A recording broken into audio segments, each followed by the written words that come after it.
Walking dead की community काफी ज्यादा स्ट्रॉन्ग एंड मैसिव है एंड इस वीडियो में मुझे मेरी ज़ॉम्बी वॉरियर्स का एंड इस वॉकिंग डेड कम्युनिटी का पूरा सपोर्ट चाहिए, क्योंकि आगे हम कुछ बहुत स्पेशल अनाउंस करने वाले हैं। अब वो क्या है उसके लिए वीडियो देखते जाओ। तो एपिसोड 1 शुरू होती है जॉर्जिया में और हमें दिखाई देता है शेरिफ डेप्यूटी रिक ग्राइम्स अपनी कार से उतरकर पेट्रोल ढूंढ रहे हैं और हमें चारों तरफ सिर्फ तबाही का मंजर नजर आता है। तभी उसे एक छोटी बच्ची दिखाई देती है और उसको देखकर ऐसा लगता है जैसे वो ज़ॉम्बी में बदल गई है। अब वो बच्ची रिक की तरफ बढ़ती है, लेकिन तभी वो उसके हेड पर शूट कर देता है और बच्ची को गोली लगने के साथ ही द वॉकिंग डेड शुरू हो जाती है। अब आगे ये सब कैसे हुआ, किस वजह से इस तरह का कियोस्क पूरी सिटी में फैल चुका है, ये सब हमें आगे जानने को मिलेगा। लेकिन पहले अनाउंसमेंट सुन लो। तो एक्चुअली हम एक न्यू यूट्यूब चैनल शुरू कर रहे हैं which will be dedicated to all the zombie horror and slasher movies या फिर सीरीज। तो उस न्यू चैनल का लिंक डिस्क्रिप्शन में मिल जाएगा, जाओ अभी कभी उस चैनल को सब्सक्राइब करो, क्योंकि अभी से जो भी एक्सप्लेनेशन आएगी वो उसी चैनल पर होगी और उस पे हर वीक में एटलीस्ट 2 वीडियोस तो डालने की कोशिश पूरी तरह से करूंगा। अब वॉकिंग डेड सीरीज के कई एपिसोड है, इसलिए हम सिंप्लीफाई करके हर एक सीजन के ईच पार्ट में 3 से 4 एपिसोड्स को एक्सप्लेन करेंगे, सो दैट मजा खराब भी ना हो और स्टोरी भी आपको समझ में आ जाए। बट जैसा कि सीजन 1 में 6 एपिसोड्स हैं, तो ये 2 पार्ट्स में होंगी, जिसमें फर्स्ट पार्ट तो इस चैनल पर, लेकिन सेकंड पार्ट न्यू चैनल पर होगी। अब बैक टू द स्टोरी। तो बच्ची को शूट करने के बाद स्टोरी टाइमलाइन में कुछ वीक्स पीछे जाती है एंड हमें दिखाया जाता है कि ज़ॉम्बी एपोकलिप्स की शुरुआत कैसे हुई। यहाँ रिक अपने बचपन के दोस्त शेन के साथ होता है और बातों ही बातों में उनको एक इमरजेंसी कॉल आती है, जिसके बाद वो क्रिमिनल्स का पीछा करते हैं एंड देन पुलिस और क्रिमिनल्स के बीच फायरिंग शुरू हो जाती है और रिक को गोली लग जाती है। इसके बाद काफी घायल होने से उसे हॉस्पिटल में एडमिट कर दिया जाता है। वहाँ उससे मिलने शेन आता है, लेकिन रिक कोमा में होता है। अब टाइमलाइन पास्ट में ही थोड़ी आगे बढ़ती है, जब रिक कोमा से बाहर आ चुका है। वो देखता है कि जो फूल शेन ने उसके लिए लाए थे वो अब मुरझा चुके हैं। इसके बाद वो नर्स को बुलाता है, पर उसकी मदद के लिए कोई भी वहाँ नहीं पहुँचता। रिक जैसे तैसे रूम से बाहर निकलता है और देखता है कि पूरा हॉस्पिटल बिखरा हुआ है। आगे जाकर रिक को एक डेड बॉडी भी दिखाई देती है, जो कि देखने में ऐसा लगता है जैसे उसे किसी ने खा लिया हो। और रिक उसके बाद आगे देखने जा ही रहा होता है, तभी उसे एक दीवार पर खून ही खून लगा हुआ मिलता है। इसके बाद रिक को एक दरवाजा दिखता है जो कि चेन से बंधा हुआ है और दरवाजे पर लिखा रहता है डेड इनसाइड, और उसकी दूसरी तरफ से काफी अजीबोगरीब आवाजें आ रही होती हैं और ऐसा लग रहा था मानो जैसे कोई दरवाजा खोलने की कोशिश कर रहा है। ये देख रिक डर जाता है और किसी तरह हॉस्पिटल से जान बचाकर बाहर भागने लगता है। लेकिन जैसे वो बाहर आता है, वो खुद बाहर का नजारा देखकर शॉक हो जाता है, क्योंकि बाहर का नजारा और भी ज्यादा बुरा था और चारों तरफ सिर्फ डेड बॉडी ही डेड बॉडी पड़ी थी। इसके बाद रिक अपने घर जाने की सोचता है, लेकिन तभी उसे रास्ते में आधी कटी हुई ज़ॉम्बी औरत दिखती है। फिर वो देख जल्दी से रिक अपने घर आता है और अपनी वाइफ लॉरी और कार्ल को ढूंढता है। फैमिली को घर पर ना देख पाने के कारण रिक और भी ज्यादा उदास हो जाता है और रोने लगता है। उसके बाद वो घर से बाहर आता है, तभी रिक को मॉर्गन जोन्स और उसका बेटा डुएन पकड़ लेते हैं, क्योंकि उन दोनों को लगता है कि रिक भी एक ज़ॉम्बी में बदल चुका है। उसके बाद रिक बेहोश हो जाता है और फिर मॉर्गन उसे अपने घर ले जाते हैं। वो उससे पूछता है कि क्या तुम भी किसी ज़ॉम्बी के शिकार हुए हो। फिर रिक अपनी अभी तक की स्टोरी बताता है, जिससे मॉर्गन उसे छोड़ देता है और मॉर्गन बताता है कि पूरी दुनिया में ज़ॉम्बी एपोकलिप्स हो चुका है, जहाँ सारे लोग अब ज़ॉम्बी बनते जा रहे हैं। मॉर्गन रिक को ज़ॉम्बी की कुछ बातें बताता है कि वो आवाज और लाइट से अट्रैक्ट होते हैं और उन्हें मारने का सिर्फ एक ही तरीका है कि उनके सर को निशाना बनाओ, मतलब कि उसके हेड को उड़ा ही दो। एंड अगर किसी और ज़ॉम्बी ने आपको काट लिया तो वो भी आपको अपने जैसा ही बना देंगे। इसके बाद तीनों घर में ऐसे बैठकर बातें कर ही रहे होते हैं कि तभी अचानक से कार का सायरन एक्टिवेट हो जाता है। विंडो से देखने पर उन्हें ढेर सारे ज़ॉम्बीज और मॉर्गन की वाइफ दिखती है, जो कि अब ज़ॉम्बी बन चुकी है, जिसको देखकर मॉर्गन का बेटा रोने लगता है। सीन दूसरे दिन पर शिफ्ट होता है और हम देखते हैं कि तीनों घर से निकलते हैं और रिक अपने पहले ज़ॉम्बी को मारता है। इसके बाद तीनों वापस से घर में आते हैं और रिक मॉर्गन को बताता है कि उसकी फैमिली जिंदा है, क्योंकि घर में कपड़े और जरूरी चीजें गायब थी। इसके बाद मॉर्गन बताता है कि हमने आखिरी बार टीवी पर सुना था कि अटलांटा में रेफ्यूजी सेंटर बना हुआ है एंड मिलिट्री लोगों को सेफ रख रही है एंड उन्हें रहने की जगह भी दे रही है। उसके बाद वो अटलांटा जाने का फैसला करते हैं। अब मैं पहले बता दूं कि उनका डिसीजन इससे भी बेटर हो सकता था, लेकिन खैर इसके बाद तीनों शेरिफ हेडक्वार्टर जाते हैं और वहाँ पानी की सप्लाई देख तीनों मजे से नहाते हैं। रिक वहाँ से काफी सारे हथियार उठा लेता है एंड स्नाइपर मॉर्गन को दे देता है। इसके बाद रिक मॉर्गन से पूछता है कि तुम भी मेरे साथ अटलांटा चलो, पर मॉर्गन मना कर देता है, क्योंकि उसका बेटा छोटा है और उसे गन चलाने भी नहीं आती। ऐसे में रिक मॉर्गन को वॉकी टॉकी देता है और कहता है कि तुम मेरे से टच में रहना। और दूसरी तरफ रिक अटलांटा की तरफ निकल जाता है और मॉर्गन और डुएन अपने घर चले जाते हैं। मॉर्गन अपनी घर की विंडो से ज़ॉम्बीज को शूट करने लगता है, ताकि फिर वो उसकी वाइफ को भी शूट कर सके और उसकी तकलीफें दूर कर दे। उसकी वाइफ उसके घर के सामने तो दिखती है, लेकिन मॉर्गन उसको निशाना नहीं बना पाता और निशाना चूक जाने से वो रोने लग जाता है। अब सीन चेंज होता है और रिक रेडियो पर कांटेक्ट करने की कोशिश करता है एंड उसका सिग्नल एक ग्रुप ऑफ सर्वाइवर्स सुन लेते हैं जो कि एटलांटिस सिटी के बाहर छिपे हुए थे। इस ग्रुप में काफी सारे सर्वाइवर्स होते हैं, इंक्लूडिंग रिक की वाइफ लॉरी और उसका बेटा कार्ल। साथ ही उसका दोस्त शेन भी वहीं पर होता है और वहाँ सब लोग सेफ हैं। फिलहाल इन लोगों को नहीं पता कि रेडियो पर रिक है एंड देन अचानक से उनका कांटेक्ट टूट जाता है।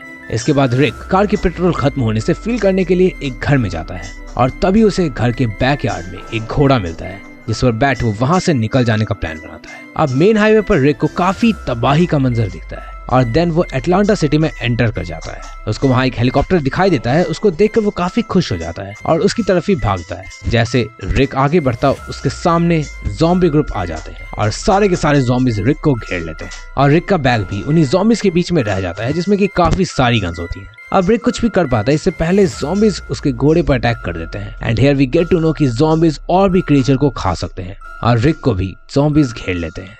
अब रिक भागने के लिए सामने देखता है लेकिन इधर से भी ज़ॉम्बीज आ रहे थे और अब क्या वो बच पाएगा, ये जाने से पहले एपिसोड 1 खत्म हो जाती है। अब एपिसोड 2 की शुरुआत होती है और अब रिक ग्राइम्स चारों तरफ से ज़ॉम्बी से घिरा हुआ है। वो किसी तरह बगल में खड़े हुए टैंक के नीचे चले जाता है और ज़ॉम्बी से घिरे होने के कारण बचने के उसके सारे रास्ते बंद हो जाते हैं। लेकिन तभी उसके टैंक के नीचे से अंदर जाने का डोर मिल जाता है और वो वहीं से टैंक के अंदर एंटर कर जाता है और टैंक में घुसते ही मिलता है उसको एक और सरप्राइज, क्योंकि अंदर एक ज़ॉम्बी बन चुका आर्मी ऑफिसर होता है। लेकिन रिक तो उसकी खोपड़ी उड़ा देता है। इसके बाद टैंक में लगे हुए रेडियो से रिक को कुछ लोगों की आवाजें आती हैं और सीन शिफ्ट होता है। हम समझते हैं कि अब लॉरी और शेन दोनों रिलेशनशिप में आ चुके हैं क्योंकि उन्हें लगता है कि रिक मर चुका है। एक बार फिर से सीन रिक को दिखाता है जहाँ ग्लेन नाम का एक बंदा रिक से कांटेक्ट करता है और टैंक से बाहर निकलने में उसकी हेल्प करता है। दोनों ही इसके बाद एक डिपार्टमेंट स्टोर में जाते हैं और वहाँ हमें कुछ और लोग आपस में बात करते हुए दिखते हैं जहाँ रिक ग्लेन के साथ बाकी के टीम मेंबर से मिलता है जिसमें एंड्रिया, टी डॉग और मोरालेस भी होता है।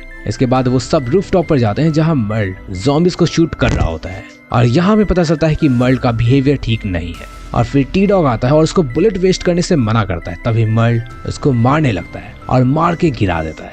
वो खुद को बॉस जैसा समझता है। तभी रिक मर्ल को मारता है और पाइप में बांध देता है। फिर हमें पता चलता है कि ग्लेन का कांटेक्ट शेन से है जहाँ पर उसकी वाइफ लॉरी और उसका बेटा कार्ल भी होते हैं और ये बात अभी तक रिक को नहीं पता है।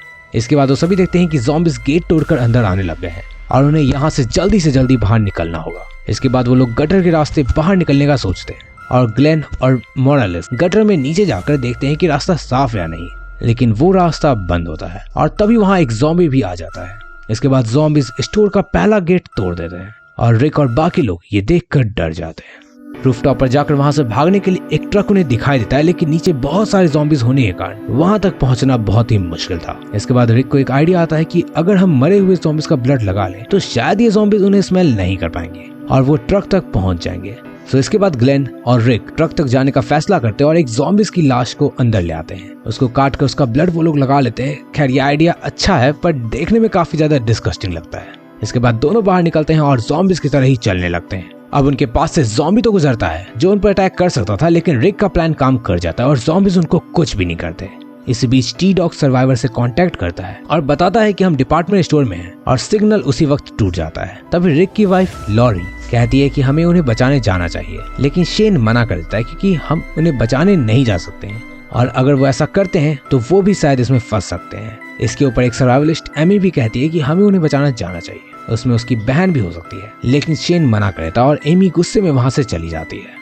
इसके बाद सीन चेंज होकर ग्लेन और रिक पर आती है जो दोनों ट्रक के पास पहुंचने वाले हैं। तभी बारिश स्टार्ट हो जाती है और उन दोनों पर लगा हुआ ब्लड साफ होने लगता है, मतलब कि अब ज़ॉम्बीज उनकी तरफ अट्रैक्ट होने लगेंगे और कुछ ऐसा ही होता भी है और वो दोनों एक बार फिर ज़ॉम्बीज से घिर जाते हैं। अब वो कैसे बचेंगे जाने से पहले एपिसोड 2 भी खत्म हो जाती है। एपिसोड 3 की शुरुआत में दोनों ज़ॉम्बीज के बीच से किसी तरह ट्रक की तरफ भागते हैं और ट्रक लेकर निकल जाते हैं। इसके बाद ग्लेन कार से ज़ॉम्बीज का ध्यान भटकाता है जिसमें बहुत तेज सायरन बज रहा था। इसके बाद ये स्टोर के पीछे इस ट्रक को लगाते हैं और सब ट्रक की ओर ही भागते हैं, लेकिन मर्ल के हाथ में हथकड़ी लगी होने से उन्हें मर्ल का और टी डॉग का इंतजार करना पड़ता है क्योंकि टी डॉग हथकड़ी खोलने गया हुआ था। पर तभी गलती से हथकड़ी की चाबी उछलकर ड्रेन पाइप में चली जाती है। अब मर्ल इस पर गुस्सा कर रहा था और ऐसे में कोई ऑप्शन नहीं होने के कारण टी डॉग वहां से भाग जाता है और जाते हुए वो रूफटॉप का गेट चेन से लॉक कर देता है ताकि मर्ल तक ज़ॉम्बीज ना पहुंच सके। इसके बाद सभी मेंबर ट्रक में बैठकर वहां से चले जाते हैं और टी डॉग सबको बताता है कि मर्ल की चाबी उसने पाइप में गिरा दी है और उसे वहीं लॉक कर दिया है।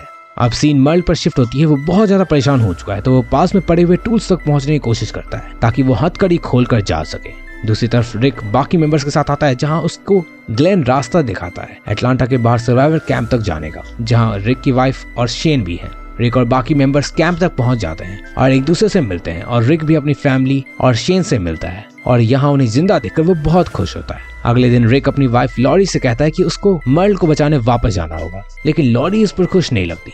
तभी वहाँ उनके कैंप के आसपास एक और ज़ॉम्बी आ जाता है, इसको वो सब इजीली मार देते हैं। सर्वाइवर्स कैंप में अब मर्ल का भाई डेरियल भी आ जाता है, जो कि शिकार से अभी लौटा था, और सब उसको बताते हैं कि मर्ल रूफटॉप में बंद है और उसको हथकड़ी लगी हुई है। इस पर डेरियल भड़क जाता है और रिक पर हमला कर देता है। फिर शेन उसको शांत करता है और टी डॉग बताता है कि हथकड़ी की चाबी उससे गिरी है, लेकिन गेट को अच्छे से बंद करने के कारण मर्ल हो सकता है कि अभी तक जिंदा हो।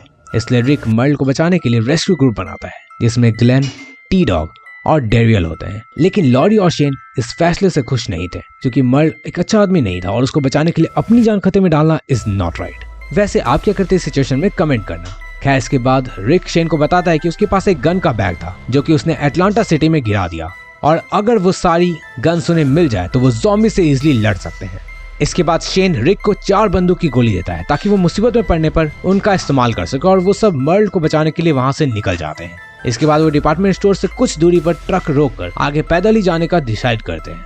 सीन चेंज होकर कैंप पर आता है, जब लॉरी शेन से कहती है कि अब हमारे बीच कोई भी रिलेशनशिप नहीं है, क्योंकि तुमने मेरे से झूठ बोला कि रिक मर चुका है और मुझे धोखे में रखा।